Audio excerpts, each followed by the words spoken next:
Halo guys, apa kabar? Semoga kalian semua selalu sehat dan dilancarkan rezekinya. Di video kali ini, saya akan merangkum alur film Darah Garuda yang merupakan lanjutan sekaligus sequel dari film Merah Putih. Bagi yang belum menonton alur film Merah Putih, link videonya sudah saya sertakan di bagian deskripsi. Sebelum masuk ke alur ceritanya, silakan ambil posisi yang nyaman dan dengarkan baik-baik kisah film Darah Garuda.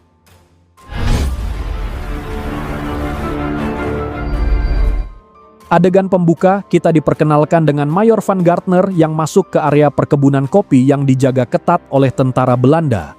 Ternyata Dayan berada di dalam bagasi mobil dan mengancam sang mayor dengan pistol agar menuruti semua perintahnya. Tak lama kemudian, sebuah truk yang dikendarai oleh para pejuang Indonesia datang mendekati mereka. Rupanya Marius dan Amir sedang menyamar sebagai prajurit Belanda, sementara Thomas bersembunyi di atas truk. Beruntung para petugas tidak menaruh curiga sehingga mereka diizinkan masuk ke area perkebunan. Di dalam perkebunan kopi mereka melihat Melati dan Senja. Namun saat itu tentara Belanda justru datang mengganggu seorang wanita bernama Lastri. Sementara itu sang mayor berhasil melarikan diri ketika Dayan sedang lengah. Senja sangat senang bertemu dengan Thomas karena mengira dirinya akan diselamatkan dari kerja Rodi. Namun sang mayor datang mencegat mereka dan mengancam akan membunuh seluruh pekerja jika mereka tidak mau menyerah. Tiba-tiba Amir dan Marius datang di saat yang tepat lalu menembaki pasukan Belanda.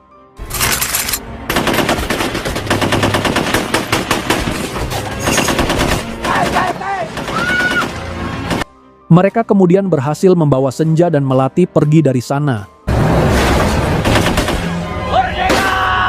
Tapi dalam perjalanan truk mereka kehabisan bahan bakar, sehingga mereka semua terpaksa jalan kaki ke hutan untuk menghindari kejaran pasukan Belanda. Saat malam tiba, mereka berhenti untuk beristirahat sambil menyandera salah satu tentara Belanda. Tak disangka, Lastri kemudian menembak tentara Belanda yang sebelumnya telah melecehkannya. Ketika mereka semua sedang tertidur, Lastri memilih untuk kembali ke perkebunan. Meski sempat dicegah oleh Senja, Lastri mengatakan kalau dirinya tidak mau mati sia-sia melawan Belanda. Mendengar hal itu, Senja teringat pada masa lalunya ketika melihat kedua orang tuanya tewas dihabisi amukan massa karena dianggap sebagai pengkhianat bangsa. Saat matahari mulai terbit, mereka pun kembali melanjutkan perjalanan. Namun pasukan Amir tiba-tiba diserang oleh kelompok pejuang lain karena mereka menduga pasukan Amir adalah mata-mata Belanda. Ini semua mata-mata Belanda. Beruntungnya Dayan berhasil menahan prajurit yang bernama Sersan Yanto. Amir kemudian menjelaskan bahwa dirinya ingin bertemu dengan pasukan Jenderal Sudirman. Yanto lalu mengantar mereka menuju kamp pasukan Jenderal Sudirman. Di sana mereka bertemu dengan Mayor Fadli. Mayor Fadli sangat terkesan dengan aksi yang dilakukan pasukan Amir sebelumnya. Menurutnya, strategi yang dibuat Amir sangat luar biasa, karena mereka berani menyerang pasukan Belanda pada siang hari, padahal jumlah pasukan dan persenjataan yang mereka miliki sangat terbatas. Karena itu Mayor Fadli mengangkat Amir menjadi kapten, sementara anggota lainnya diberi pangkat letnan. Mayor Fadli kemudian memberikan sebuah misi kepada Kapten Amir dan pasukannya. Mereka ditugaskan untuk menghancurkan pembangunan lapangan udara Belanda sebelum proyek tersebut selesai. Misi ini sangat penting untuk mencegah pasukan Belanda menguasai wilayah udara Jawa Tengah. Karena jika misi ini gagal, pejuang Indonesia akan kesulitan melawan Belanda. Kita harus hancurkan lapangan udara. Paham? Sersan Yanto kemudian mengajak Kapten Amir untuk melihat pasukan khusus Jenderal Sudirman. Kemudian kita diperkenalkan dengan seorang bocah bernama Budi yang merupakan penembak jitu yang sangat handal. Yanto meminta Budi untuk menjelaskan 5 petunjuk besar dari Jenderal Sudirman. Para tentara revolusi harus punya keyakinan pada kekuatan sendiri. Harus menegakkan disiplin angkatan bersenjata. Harus melawan siapapun yang mencoba menguasai kita. Harus membela tanah air. Harus berjuang hingga titik darah penghabisan. Selesai, Kapten. Kemudian Kapten Amir meminta Sersan Yanto untuk segera menyiapkan pasukannya dalam waktu 2 jam. Semua prajurit langsung bersiap-siap untuk menjalankan misi tersebut. Sebenarnya Kapten Amir merasa berat hati meninggalkan istrinya yang sedang mengandung. Namun, ia tetap harus menjalankan tugas demi berjuang membela negara.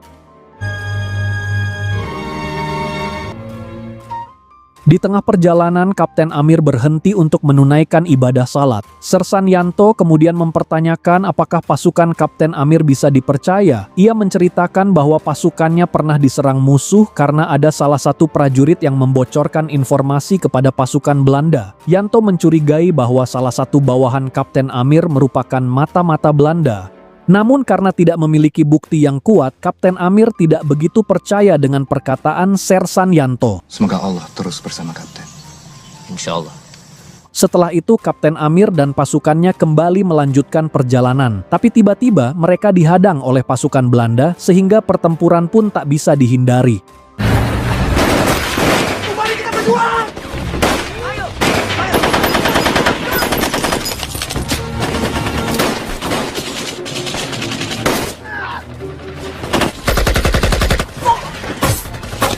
Dalam pertempuran ini, banyak para pejuang yang harus gugur. Dengan terpaksa, mereka memutuskan mundur bersama pasukan yang masih tersisa dan berusaha melarikan diri menggunakan mobil yang dikendarai Marius. Namun sayangnya, Dayan tak bisa diselamatkan. Kita serbu mereka sampai mati!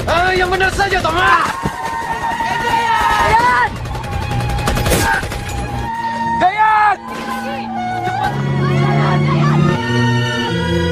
Thomas sangat marah dan hampir menghajar Marius karena dianggap meninggalkan Dayan sendirian. Tak lama kemudian, Budi melihat pasukan Belanda sedang mengejar mereka. Kapten Amir kemudian memerintahkan pasukannya untuk membagi menjadi 2 kelompok. Sersan Yanto akan membawa mobil untuk mengalihkan perhatian pasukan Belanda, sementara Kapten Amir dan yang lainnya akan melintasi hutan dengan berjalan kaki. Dalam perjalanan, tiba-tiba Kapten Amir dan pasukannya dikepung oleh sekelompok warga setempat. Mereka lalu ditahan dan dibawa ke sebuah desa untuk menghadap kiai yang memimpin kelompok tersebut. Siapa pimpinan kalian? Kapten Amir berusaha meyakinkan Pak Kiai bahwa mereka adalah pejuang Indonesia. Tapi Pak Kiai meragukan kemampuan pasukan Amir karena menurutnya tidak mungkin mengalahkan pasukan Belanda hanya dengan beberapa prajurit. Kapten Amir mengatakan bahwa dengan izin Allah pasukannya mampu mengalahkan Belanda yang telah menjajah tanah air kita. Mendengar jawaban tersebut, Pak Kiai memerintahkan anak buahnya agar tetap menahan pasukan Amir. Sementara dirinya melaksanakan sholat istikharah terlebih dahulu agar mendapatkan petunjuk. Awasi mereka. Baik, Kiai. Kemudian Sin beralih ke markas Belanda, dan ternyata Dayan masih hidup. Mayor Van Gardner menginterogasi Dayan untuk mengetahui tujuan pasukan Kapten Amir. Namun karena Dayan tidak mau memberikan jawaban, ia harus menerima berbagai siksaan. Tak disangka Sersan Yanto datang. Ternyata Yanto adalah pengkhianat yang selama ini membocorkan informasi penting kepada pihak Belanda. Yanto kemudian berusaha membujuk Dayan agar bergabung dengan pasukan Belanda. Tapi jiwa nasionalisme seorang Dayan masih melekat dalam dirinya. Dayan rela mati daripada harus mengkhianati negaranya. Mendengar hal itu, Mayor Van Gardner memerintahkan anak buahnya untuk menghabisi Dayan lalu membuangnya di pinggir jalan. Beruntung, nyawa Dayan berhasil diselamatkan oleh Lastri yang kemudian mengobati luka-lukanya. Sementara Kapten Amir dan pasukannya telah dibebaskan oleh Pak Kiai dan diberikan perlengkapan untuk berperang. Singkat cerita, Thomas dan Senja telah tiba di kota. Saat melewati sebuah tempat prostitusi, mereka tak sengaja menguping pembicaraan antara Mayor Van Gardner dan anak buahnya. Senja dan Thomas kemudian kembali ke markas untuk menyampaikan apa yang mereka dengar kepada Kapten Amir. Senja yang mengerti bahasa Belanda, ia memberitahu rencana Mayor Gardner yang menugaskan semua tentaranya untuk menjaga gudang senjata bahan bakar dan lapangan udara. Mendapat informasi tersebut, mereka pun berencana menyerang markas Belanda karena tempat itu sedang tidak dijaga dengan ketat. Thomas ditugaskan menyusup ke dalam markas Belanda untuk memulai serangan. Saat Thomas sedang memasang bom, Budi tiba-tiba tertangkap oleh tentara Belanda. Tapi beruntungnya, Thomas berhasil menyelamatkan Budi. Suara tembakan tersebut membuat seluruh tentara Belanda bergegas menuju sumber suara.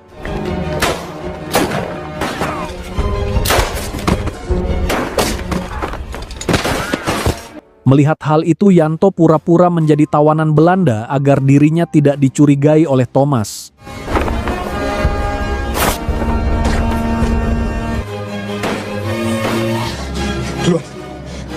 Saat mereka meninggalkan markas, tak disangka Yanto menembak Rashid.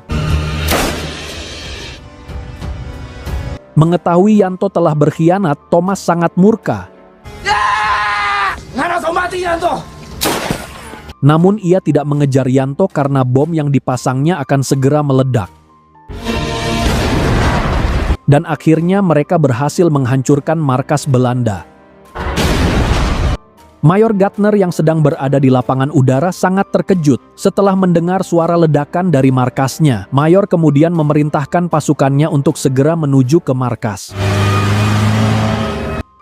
Melihat kesempatan itu, Kapten Amir dan pasukannya segera menuju ke lapangan udara. Di tempat lain, Dayan yang mulai pulih meminta izin kepada Lastri untuk kembali bertempur. Sementara Kapten Amir langsung membagi tugas. Thomas ditugaskan untuk memasang bom di gudang bahan bakar, sedangkan Kapten Amir akan memasang bom di menara dan Marius ditugaskan untuk meledakkan pesawat. Mengetahui para pejuang Indonesia berada di sana, Mayor Gardner segera membunyikan alarm. Tak lama para prajurit Belanda keluar untuk menghentikan pejuang Indonesia, namun dengan sigap Kapten Amir segera menyerang mereka.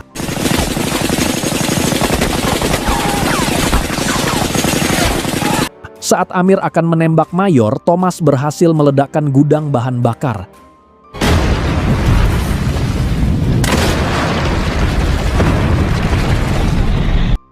Setelah itu pasukan Belanda menyerang para pejuang Indonesia secara membabi buta.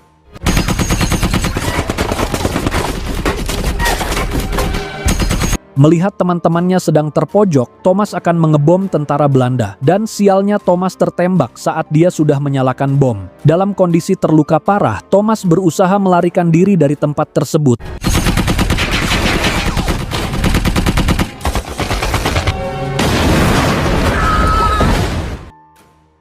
Melihat Thomas yang sudah sekarat, Senja berusaha menyelamatkannya sementara Kapten Amir melindungi mereka. Namun saat itu posisi para pejuang sedang terpojok dan mereka sudah kehabisan amunisi. Mereka hanya bisa bersembunyi di bawah menara dan tidak mampu berbuat banyak selain pasrah menunggu ajal menjemput mereka. Dalam situasi ini, Kapten Amir memohon pertolongan kepada Allah dengan menunaikan salat. Tanpa diduga, Dayan tiba-tiba datang dan menghabisi prajurit Belanda, lalu menembaki semua tentara Belanda dengan sangat brutal. Seakan-akan kemarahan Dayan sudah tak terbendung lagi.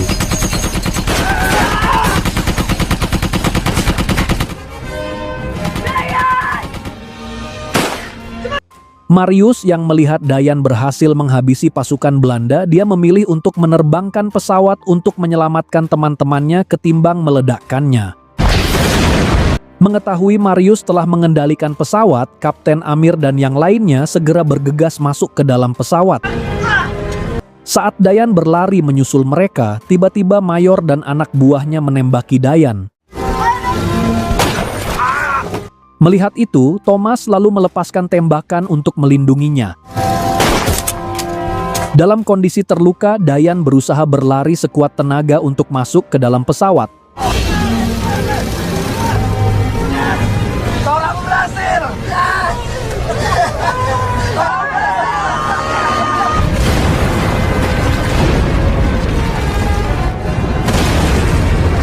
Akhirnya, Kapten Amir dan pasukannya berhasil menghancurkan lapangan udara milik Belanda.